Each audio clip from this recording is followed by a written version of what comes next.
मेरे 9th class के प्यारे बच्चों, जैसा कि हमने आपको पिछले वीडियो में बताया था कि चैप्टर 1 हमारा ख़त्म हो चुका है। चैप्टर 1 के हमने सारे वीडियो अपलोड कर दिए हैं। अब हम आज आपको लास्ट वीडियो शेयर कर रहे हैं, जिसमें उस चैप्टर 1 के मेन क्वेश्चंस कराने हैं। बाकी एनसीईआरटी बुक के आप पीछे वाले क्वेश्चंस खुद करना। जो आप क्वेश्चन आपको नहीं आए वो आप कमेंट में लिख देना, हम आपको एक्सप्लेन कर देंगे। देखिए, एक क्वेश्चन है कि आपके पास 0 डिग्री सेंटीग्रेड पर पानी है और 0 डिग्री सेंटीग्रेड पर ही बर्फ़ है। पानी आइस कोल्ड है, बर्फ़ भी 0 डिग्री सेंटीग्रेड वाली है, पानी भी 0 डिग्री सेंटीग्रेड वाला है।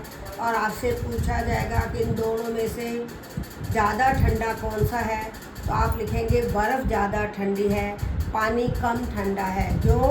क्योंकि पानी के पास लेटेंट हीट ऑफ फ्यूजन है। ये एक पॉइंट समझ में आ गया। अगला पॉइंट जो आपसे पूछा जाता है वो है कि 100 डिग्री सेंटीग्रेड पर पानी की स्टीम है, 100 डिग्री सेंटीग्रेड पर बॉइलिंग वाटर है। इन दोनों में से अगर हम हाथ पर स्टीम गिराएं और एक हाथ पर हम 100 डिग्री वाला पानी गिराएं तो कौन सा ज़्यादा बर्न करेगा? तो आप ये बताएंगे कि स्टीम ज़्यादा बर्न करेगी, क्योंकि स्टीम और टेम्परेचर, बॉइलिंग वाटर टेम्परेचर तो दोनों का सेम है, लेकिन स्टीम के पास लेटेंट हीट ऑफ वेपोराइजेशन भी है, जिसकी वजह से वो सीवियर बर्न करती है। तो हाथ पे अगर स्टीम गिराई जाए या बॉइलिंग वाटर गिराया जाए तो स्टीम से ज़्यादा बर्निंग होगी। ये पॉइंट आपको क्लियर हो गया। अगला पॉइंट है कि ये पूछा जाता है कि गैसेस हाईली कंप्रेसिबल क्यों हैं। आप ये बताना कि गैसेस के मॉलिक्यूल बहुत दूर दूर हैं, उनके बीच में फोर्स ऑफ अट्रैक्शन बहुत कम है। तो जब हम गैस के जो मॉलिक्यूल्स हैं वो बहुत दूर दूर हैं, गैस के मॉलिक्यूल्स के बीच फोर्स ऑफ अट्रैक्शन कम है। तो जब हम गैस के ऊपर प्रेशर बढ़ाएंगे तो गैस के मॉलिक्यूल पास आ जाएंगे, गैस कंप्रेस हो जाएगी। तो गैस हाईली कंप्रेसिबल है, जो कि हमने पिछले वीडियो में आपको बताया था का हाईली कंप्रेसिबल है गैस। इसीलिए हम सिलेंडर के थ्रू गैस का ट्रांसपोर्टेशन करते हैं। आपके घरों में एलपीजी आप जलाते हो, एलपीजी के सिलेंडर लेते हो, तो सिलेंडर में एलपीजी यानी लिक्विफाइड पेट्रोलियम गैस लिक्विड के रूप में होती है, गैस के रूप में नहीं होती। क्योंकि गैस के ऊपर जब हम प्रेशर बढ़ाते हैं या गैस का टेम्परेचर डाउन करते हैं तो गैस के मॉलिक्यूल पास आ जाते हैं और गैस लिक्विड में चेंज हो जाती है। अगला पॉइंट है लिक्विड और गैस को हम फ्लूइड क्यों कहते हैं। तो ये हमने आपको बताया था कि liquid and gas can flow, ये फ्लो कर सकते हैं, इसीलिए हम इनको फ्लूइड कहते हैं। अगला क्वेश्चन है कि गैसेस जो है वो जिस कंटेनर में भरते हैं पूरा उसका वॉल्यूम क्यों ऑक्यूपाई करते हैं। तो उसका रीज़न भी यही है कि गैस के मॉलिक्यूल बहुत दूर दूर हैं, उनके बीच में फोर्स ऑफ अट्रैक्शन बहुत कम है, इसलिए उनको जितना स्पेस मिलता है वो पूरे स्पेस को ऑक्यूपाई कर लेते हैं। इसको आप ऐसे समझ सकते हो, आपके घर में बहुत बड़ा तो मकान है और उस बड़े मकान में 2 या 3 छोटे बच्चे हैं जो क्रॉल करने वाले हैं। तो आप उनको एक बार खुला छोड़ दो तो आप देखोगे कि पूरे मकान में जो स्पेस खुला उनको मिला हुआ है वो पूरे स्पेस में क्रॉल करने लग जाते हैं। क्योंकि बच्चे 2 या 3 हैं, इसका मतलब पार्टिकल्स तो कम हैं और वॉल्यूम ज़्यादा है, यानी घर का साइज़ ज़्यादा है। तो गैस में यही होता है कि गैस के मॉलिक्यूल की जो डेंसिटी है वो बहुत कम होती है, गैस के में मॉलिक्यूल बहुत दूर दूर होते हैं, पर यूनिट वॉल्यूम में पार्टिकल्स बहुत कम होते हैं और उनको पूरी आज़ादी होती है, वो मूवमेंट करने के लिए फ्री होते हैं, इसीलिए वो पूरा वॉल्यूम ऑक्यूपाई कर लेते हैं। काइनेटिक एनर्जी का फॉर्मूला भी पूछा जाता है एग्जाम में। तो काइनेटिक एनर्जी होती है 12 mv², जहाँ m तो मास है, v वॉल्यूम है। एक क्वेश्चन ये आता है ग्लिसरॉल। ग्लिसरॉल को देशी भाषा में ग्लिसरीन कहते हैं। आपने कभी, आपको अनुभव होगा, कभी आपको जीभ पर छाले हुए होंगे तो जीभ पर छालों पे आप लिक्विड लगाते हो, वो ग्लिसरीन है। तो ग्लिसरीन का ही दूसरा नाम है ग्लिसरॉल। तो ग्लिसरीन चिपचिपी होती है, उसकी विस्कोसिटी ज़्यादा होती है, उसका कारण है कि मॉलिक्यूल पास पास है। ग्लिसरॉल के मॉलिक्यूल पास पास है, मॉलिक्यूल्स के बीच फोर्स ऑफ अट्रैक्शन ज़्यादा है।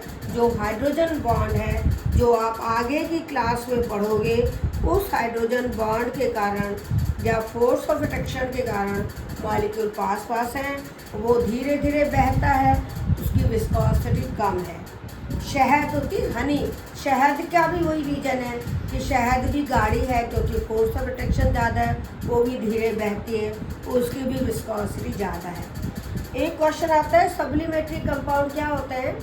तो मैंने आपको पहले वीडियो में बताया था कि कुछ कंपाउंड ऐसे होते हैं जो सॉलिड से गर्म करने पर सीधा गैस में बदलते हैं, वो लिक्विड में नहीं बदलते, तो सीधे सॉलिड से गैस में बदलते हैं। उन सब्सटेंसेस को हम कहते हैं सप्लीमेंट्री सब्सटेंसेस, जिनके एग्जांपल थे iodine, benzoic acid, naphthalene, camphor, ammonium chloride, ये एग्जाम्पल हमने आपको बताए थे।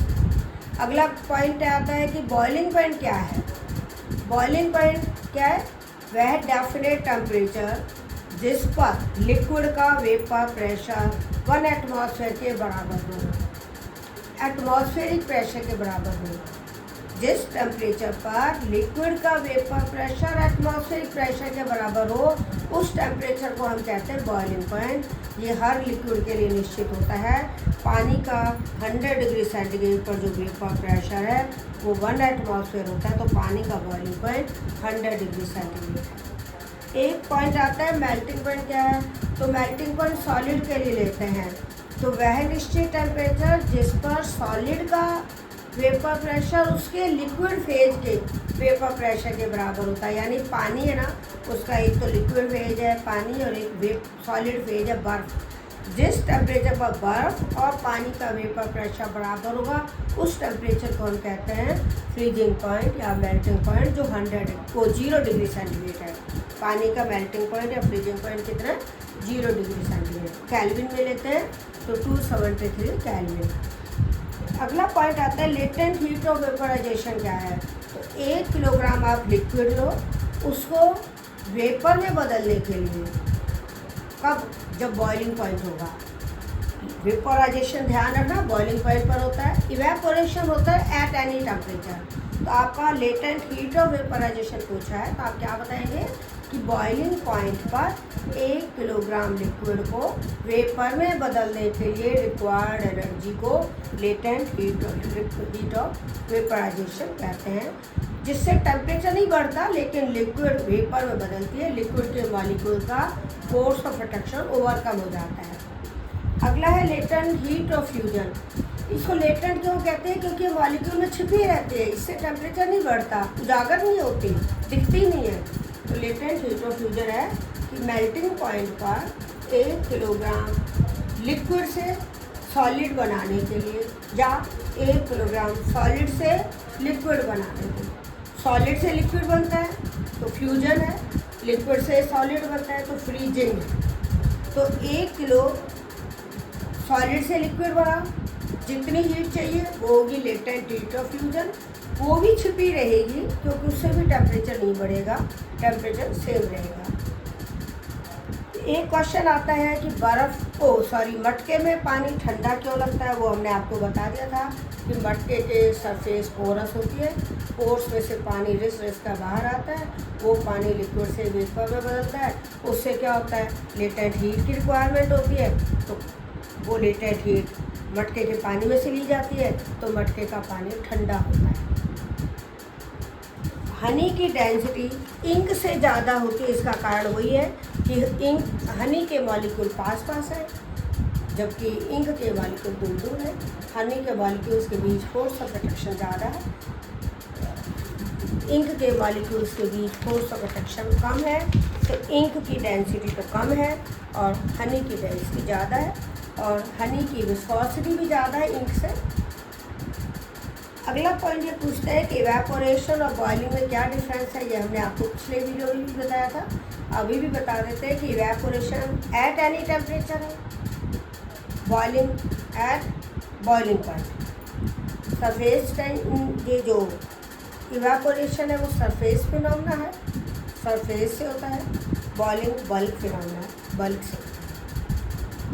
अगला क्वेश्चन ये पूछते हैं कि समर सीजन में गीले कपड़े जल्दी क्यों सूखते हैं। तो इसका आंसर भी आप पढ़ चुके हो कि गर्मियों में टेम्परेचर ज़्यादा होता है, लिक्विड से वेपर के बनने की रेट यानी इवेपोरेशन की रेट ज़्यादा होती है, इसलिए कपड़े जल्दी सूखते हैं। चाइना डिश यानी प्लेट के अंदर अगर पानी रखोगे और एक टेस्ट ट्यूब में पानी रखोगे तो चाइना डिश वाला पानी जल्दी इवेपोरेट होगा बजाय टेस्ट ट्यूब के, क्योंकि चाइना डिश का सरफेस एरिया ज़्यादा होता है। सरफेस एरिया ज़्यादा होने से इवेपोरेशन की रेट ज़्यादा होती है। एक पॉइंट ये है कि बरसात के दिनों में गीले कपड़े देर से सूखते हैं, क्योंकि बरसात के दिनों में एटमॉस्फेयर के अंदर ह्यूमिडिटी ज़्यादा होती है, टेम्परेचर भी कम होता है। उससे क्या होता है, इवेपोरेशन की रेट कम होती है, तो कपड़ा देर से सूखता है। आपने देखा होगा बरसात के दिनों में कई बार कपड़े सूखने में 1-2 दिन लग जाते हैं। गैसेस का डेफिनेट शेप भी नहीं है, डेफिनेट वॉल्यूम भी नहीं है। जिस कंटेनर में रखता है उसी की शेप ले लेता है, उसी का वॉल्यूम ले लेता है। ईथर मोर वॉलेटाइल है बजाय वाटर के, क्योंकि वाटर के मॉलिक्यूल्स के बीच तो फोर्स ऑफ अट्रैक्शन ज़्यादा है, जो हाइड्रोजन बॉन्ड के कारण होता है, जो आप 11वीं क्लास में पढ़ोगे। और ईथर के मॉलिक्यूल्स के बीच फोर्स ऑफ अट्रैक्शन कम होता है, जो ओनली वान डर वाल फोर्स है। इसलिए ईथर जल्दी वॉलेटाइल है, जल्दी वेपर में बदलता है। गर्म खाना कहीं रखा हो उसमें से स्मेल जल्दी आती है अपनी तरफ। जैसे आपने देखा होगा घर में मम्मी हलवा बना रही है, आप बाहर स्कूल से आ रहे हो, स्कूल से आते समय आप घर के बाहर हो, आपको हलवे की स्मेल आ जाती है और मुंह में से लार निकलने लग जाती है, क्योंकि हलवे में स्मेल होती है, गर्म होता है, वो स्मेल डिफ्यूज में स्मेल बाहर आ जाती है, क्योंकि रेट ऑफ डिफ्यूजन ज़्यादा होती है।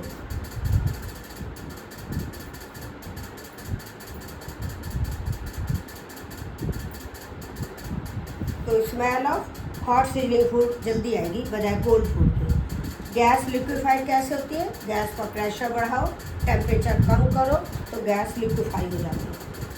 एक क्वेश्चन आता है इवेपोरेशन से कूलिंग क्या होता है, लेटेंट हीट ऑफ वेपराइजेशन के लिए, जो आप पहले पढ़ चुके हो। आइस कोल्ड वाटर को ग्लास में रखो तो ग्लास के बाहर की सरफेस पर पानी की बूंदें क्यों दिखती हैं, वो भी हम आपको बता चुके हैं। काइनेटिक एनर्जी का ऑर्डर सॉलिड लिक्विड गैस में, सॉलिड में सबसे ज़्यादा होता है, फिर लिक्विड फिर गैस, ये भी आप पढ़ चुके हो। डेंसिटी होती है मास अपॉन वॉल्यूम, यानी यूनिट वॉल्यूम का मास को हम डेंसिटी कहते हैं। ऑर्डर ऑफ डेंसिटी आप पढ़ चुके हो कि सॉलिड की डेंसिटी लिक्विड से ज़्यादा होती है, लिक्विड की वेपर से, लेकिन कई जगह एक्सेप्शन है। मरकरी लिक्विड है लेकिन उसकी डेंसिटी बहुत ज़्यादा है। प्रेशर क्या होता है, गैस के जो मॉलिक्यूल हैं कंटेनर की दीवार पे टकराते हैं, फोर्स लगाते हैं, तो कंटेनर की दीवार पर यूनिट एरिया पर जो फोर्स लगता है उसको प्रेशर कहते हैं। वो होता है फोर्स अपॉन एरिया, और उसकी पास प्रेशर की यूनिट होती है पास्कल। ये आपसे पूछा जा सकता है। बर्फ़ पानी पर क्यों तैरती है, क्योंकि बर्फ़ की ओपन केज लाइक स्ट्रक्चर होती है, वॉल्यूम ज़्यादा होता है, डेंसिटी कम होती है, इसलिए बर्फ़ पानी पर तैरती है। लिक्विड पर टेम्परेचर का क्या इफेक्ट है हम पढ़ चुके हैं पिछले वीडियो में कि लिक्विड वेपर में पहले वेपर बदलने लगता है, और गैस पर प्रेशर का क्या इफेक्ट होता है हमने पढ़ लिया था कि प्रेशर बढ़ाने से गैस कंप्रेस हो जाती है, लिक्विड बदल जाती है। सब्लिमेशन क्या होता है, सब्लिमेटरी कंपाउंड क्या होता है, ये क्वेश्चन आता है, ये हम पढ़ चुके हैं। सॉलिड मेल्ट होता है तो टेम्परेचर कांस्टेंट क्यों रहता है, क्योंकि जो हीट दी गई हीट है वो सॉलिड को लिक्विड में बदलने में खर्च हो जाती है, यानी लेटेंट हीट के रूप में काम आ जाती है। लिक्विड जब वेपर में बदलता है तो बॉइलिंग पॉइंट पर टेम्परेचर कांस्टेंट क्यों रहता है, क्योंकि दी गई हीट लिक्विड को वेपर में बदलने में खर्च हो जाती है, ये भी हम पढ़ चुके हैं। एक क्वेश्चन ये आता है कंडेंसेशन क्या होता है, लिक्विड का सॉलिड में बदलना या वेपर का लिक्विड में बदलना कंडेंसेशन कहलाता है। डिग्री सेंटीग्रेड को केल्विन में बदलना हो तो आप 273 ऐड करोगे, और केल्विन को डिग्री सेंटीग्रेड में बदलना हो 273 माइनस करोगे। केल्विन एसआई यूनिट है, केल्विन में ज़्यादा वैल्यू आती है, इसीलिए केल्विन के में बदलते समय जोड़ते हैं और डिग्री सेंटीग्रेड में बदलते समय 270 डिग्री माइनस करते हैं। Solve last and important question है, सोलर कुकर में ब्लैक ऑब्जेक्ट क्यों यूज करते हैं? ये बहुत इम्पॉर्टेंट है। इसका कारण यह है कि जो ब्लैक ऑब्जेक्ट्स हैं वो गुड एब्जॉर्बर ऑफ हीट हैं, इसीलिए सोलर कुकर में ब्लैक ऑब्जेक्ट यूज करते हैं। अगला पॉइंट है एलपीजी और सीएनजी क्या होते हैं। एलपीजी है लिक्विफाइड पेट्रोलियम गैस, जो कि ब्यूटेन और प्रोपेन का मिक्सचर है, और सीएनजी है कंप्रेस्ड नेचुरल गैस, जो मीथेन है। तो ये आज हमारा 9th क्लास का चैप्टर 1 कंप्लीट हो गया है। इसके क्वेश्चन आप करना, जो डाउट हो कमेंट में लिखना। अगर आपको मेरा चैनल पसंद आए तो सब्सक्राइब करना, ताकि आपको सेकंड चैप्टर के वीडियो जो कि शीघ्र ही अपलोड होने वाले हैं वो आपको मिल सकें। Thank you.